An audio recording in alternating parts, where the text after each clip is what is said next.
Hey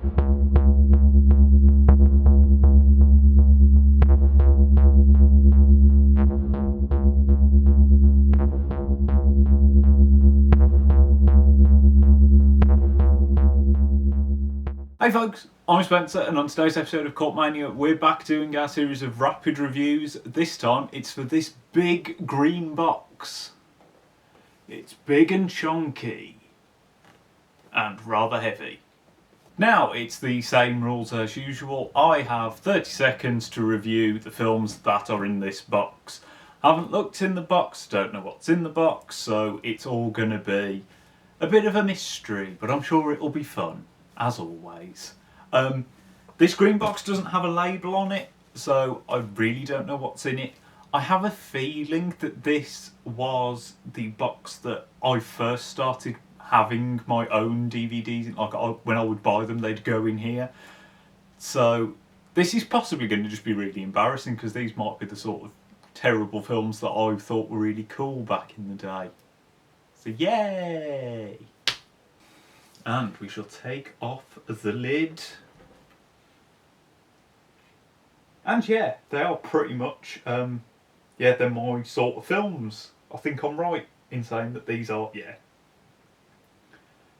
It'll be fun. There are a few in here that I think I've spoken about before, but I don't think there's anything I've reviewed, so I think we're all good. Trying to think which bit to start in. Go from that way. Bringing it round to the front so I can see it better. Film number 1. They're packed in too tight, I can't fit my hands in. Pacific Rim. I bloody love this film. I went to see it with my mates at the cinema. Had to persuade them to go, and we were all absolutely obsessed with Pacific Rim afterwards. We used to just look up all the Jaegers that they'd made up from different countries. We'd just send them to each other and be like, this is cool, this is the British one, it's rubbish. But no, this film is really, really good. I keep meaning to check out the new Netflix anime that goes along with it. But I mean, Del Toro, big things hitting each other. I mean, what more do you really want? I mean, it's just great. Mulholland Drive. It's Lynch, it's great. I wasn't too sold on it the first time I saw it. I really enjoyed the first 90 minutes, the bit that's the TV pilot. Wasn't so keen on how it ended, but the more times I've seen it, the more I've liked it. And I think, the diner scene's one of the best bits in any Lynch film, in any film. It's brilliant. No, I've had a very similar relationship with Blue Velvet. The more times I've seen it, the more I've liked it. So I'll probably like it even more next time. Troll Hunter. One of the best found footage films I can think of. One of the best monster movies of the 2000s. A lot of fun. It's better in Norwegian, I think, mainly just because of the way the guy shouts "Troll," which is awesome. But no, it's got a jazzy cover. It's all 3D. Don't know how that's going to look on the camera. Probably terrible. No, oh god, losing it. No, this is well worth anyone's time that likes found footage films or monster movies. It's so much fun and really clever. Valhalla Rising, Nick Refn's sort of weird, sort of Viking-y, medieval-y thing. I like this quite a lot, but then I am a sucker for a Nick Refn film. It's probably the most unique. This cover really, really missells it. There are all these Vikings. That never happens. I don't even think Mads has a sword in it. It's very brooding. There's lots of epic clouds. Not a lot of dialogue. Some quite graphic violence. If you're up for something slow, it's good. If not, you might be a bit bored. Paranormal Activity 1.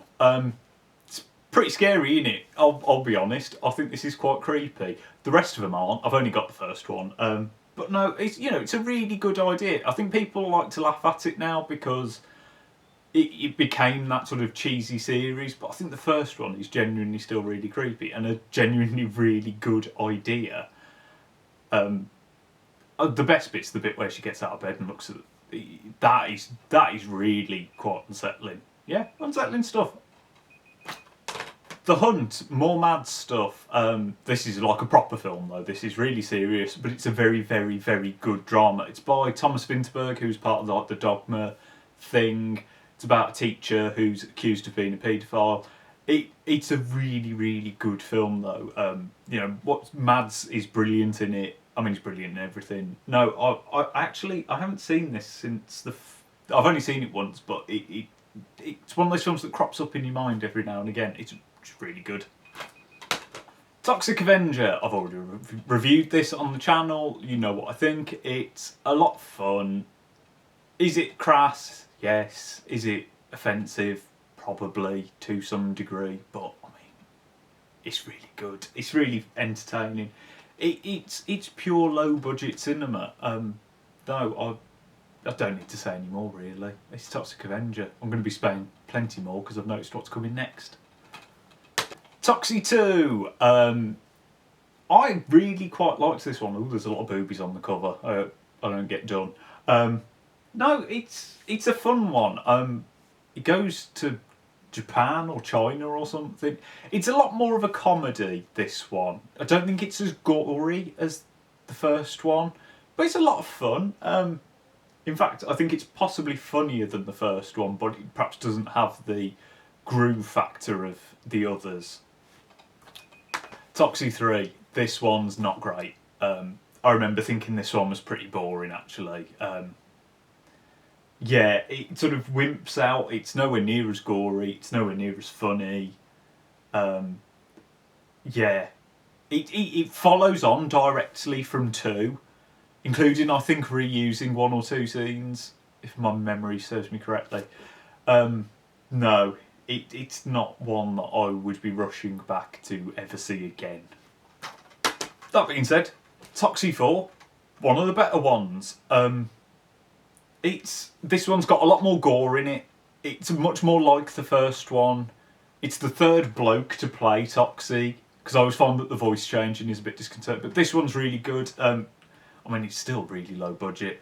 You'll see some faces. I think Lemmy's in this. Eli Roth might be in it. Ron Jeremy's probably in it. I think it's a more intense version. And yeah, Toxi went out on a bang. More trauma with Romeo and Juliet. I mean, if you ever thought, do you know what, Romeo and Juliet ain't grim enough for me yet, or ain't gross enough, this is the one to watch, because it's good. It was written by James Gunn, that went on to do like Guardians of the Galaxy and Super and all those good things. No, it's grim. It's narrated by Lemmy, I'm pretty sure, which, I mean, it's an instant watch on that anyway. I think this is the first one that they did the car like flip. So, I mean, if you're a Trome fan, it's worth checking out. Sinister, I spoke about this on the channel. It was in my most personal movies because it's the first film that really scared me at the cinema. But no, I love this. I could happily watch this any day. I've watched both commentaries on this at least twice. I just love it, and I think there is something really quite creepy about it. And it's just, out of all the sort of Blumhouse type films like this, it's easily the best one. It's genuinely unsettling. Under the Skin. This will definitely get a review on the channel at some point in a quiet week, because it's fantastic and I haven't seen it in forever, so I want an excuse to watch it again. It's got one of the best scores for any film ever. Mika Levy did a fantastic job on the score. But it's a really odd, unsettling film. I remember it divided people, and I can understand that. But I think it's such a uniquely... It is Under the Skin, and I can't think of another film that ever felt the same way as this did. So yeah, it's definitely worth a watch. Just thought, this box is massive, and I'm already like got a teetering tower there, so that's... yeah, this isn't going to go well. These are all going to go over the floor. Looper, with Joseph Gordon-Levitt and Bruce Willis in it, directed by Rian Johnson. I really like this film.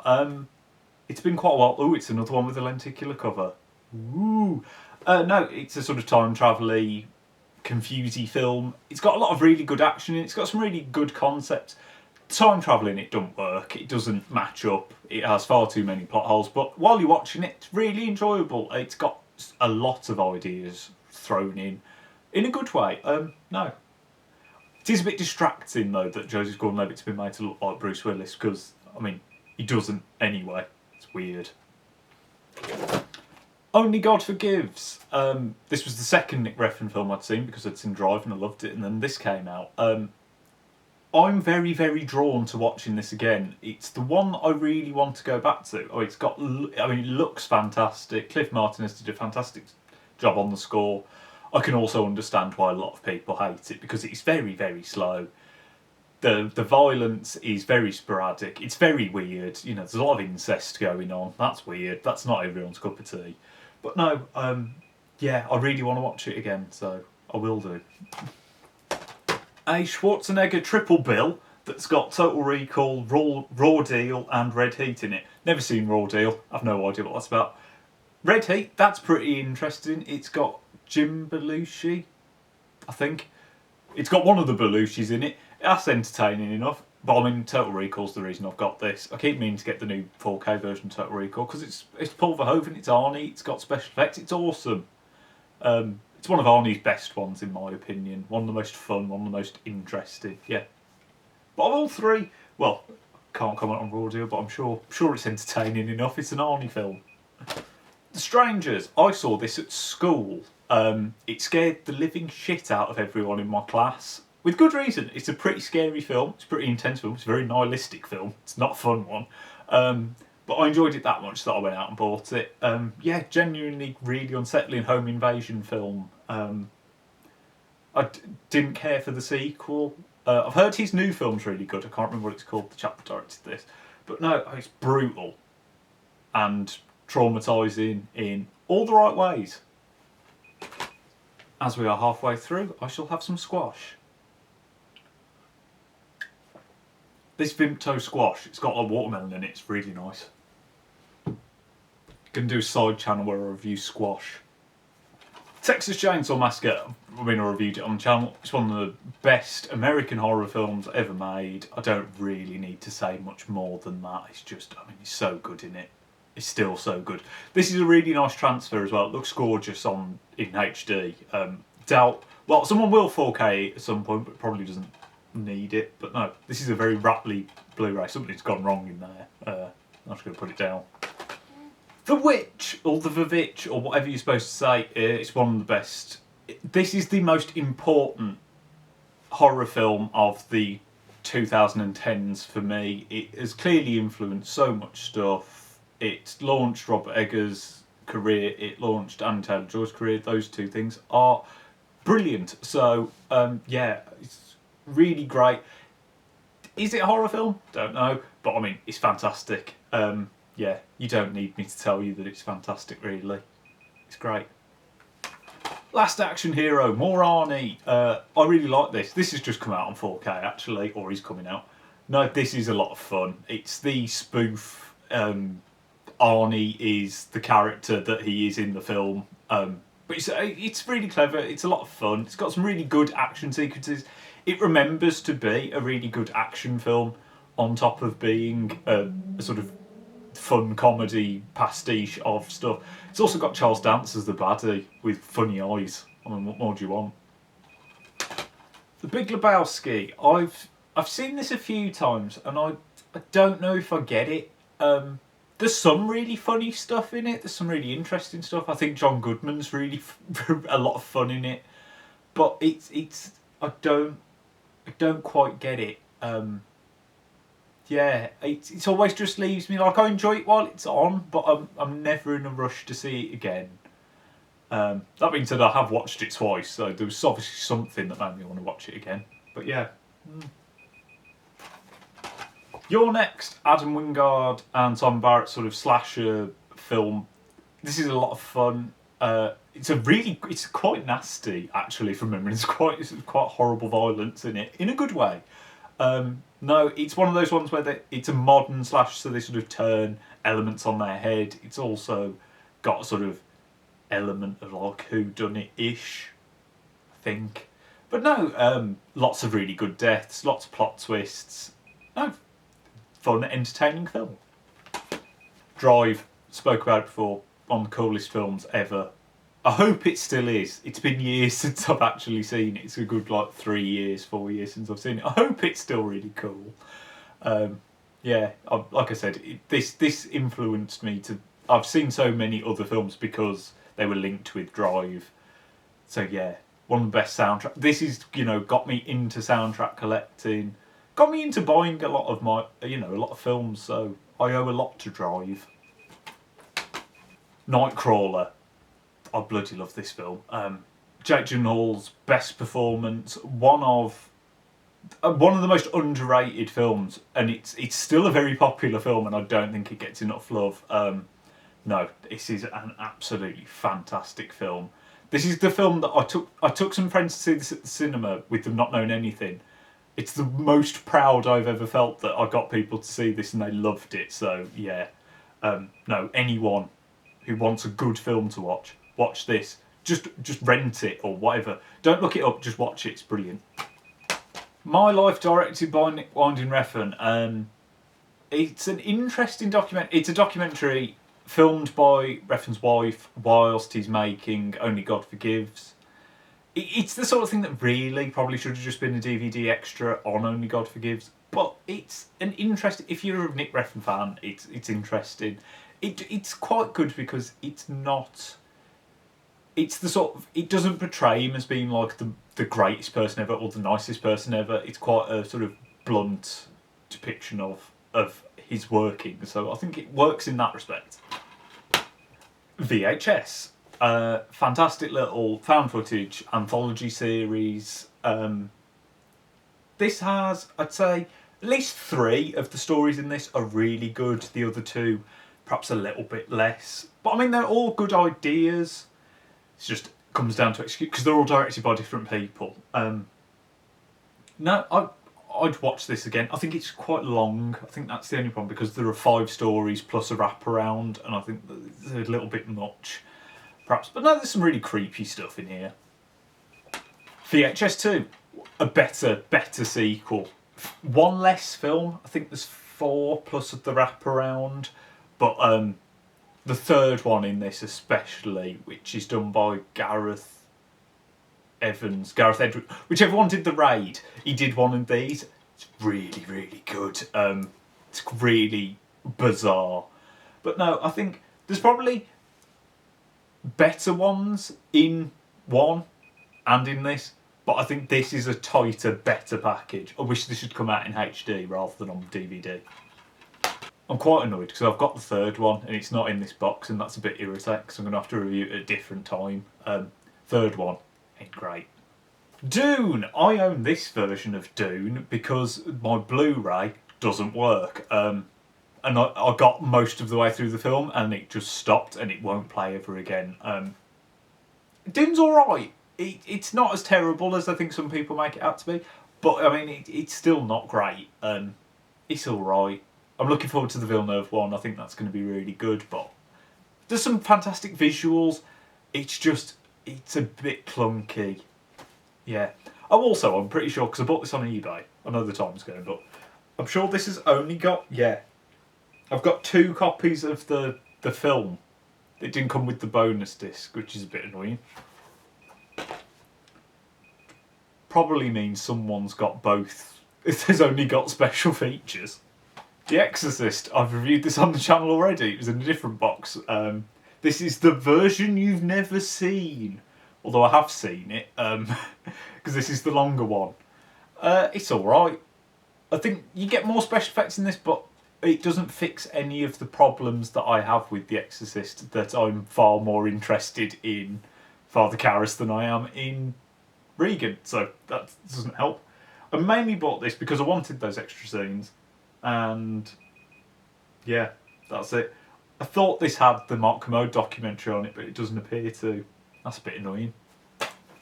So If Nazis Must Die, one of the best titles for a film ever. Some more trauma. It's got a fantastic soundtrack, very synthy stuff that sounds like it's being played by someone who's not 100% sure they know what they're doing. That probably goes for most of the film, actually. It's got some fantastic dialogue in it. It's not very actiony, it's not very gory, but no. There's the black mom who goes out for vengeance. She just has some absolute corking dialogue. Yeah, it's entertaining enough in a sort of so bad it's good way. Showgirls, I bought this to make up a DVD, like an Amazon order back in the day. It's funny in it though. It's got some. It does deserve the sort of midnight movie quality that it's gained over the years because the dialogue is just hilarious. If you don't fancy sitting through however long it is, 126 minutes of it, you can find fantastic compilations on YouTube of the dialogue. Yeah. It's also got Carl McLachlan in it from Twin Peaks, so, you know, bonus. Frankensteins Army, a found footage World War II movie, yeah. Which probably means that whoever is found footaging this has to be hand cranking the camera as they run around. Yeah. No, it's got some really fantastic monster designs in it. No, it's a lot of it's very dumb, but no, I remember liking this. I feel like I've seen it more than once. A decent little special effects heavy found footage film, even if the conceit doesn't really make much sense. And our last film of today, Silent Hill, the good one. This is the best video game movie that's ever been made. It's still not a fantastic Silent Hill movie, but it's really cool seeing a lot of your favourite monsters done. They were done practically. It's the plot of the first game, but not really, with all the monsters from the second game. So it doesn't work as Silent Hill. It absolutely shits itself in its final act, but I do have a very soft spot for this, unlike its terrible sequel. So there you have it. I have reviewed everything that was in this box, as you can see. No, that was a lot of films. I'm very tired. I desperately need a drink, so I'm going to wrap this video up now by saying, let me know down in the comments what you think of all of the films. Well, not all of them, because you'll be typing forever. What you think of the films that I've reviewed here, whether you agree with me or whether you think that something that I said is brilliant is terrible. Like I said, let me know down in the comments. Like and subscribe so you don't miss any more videos. And I shall see you next time.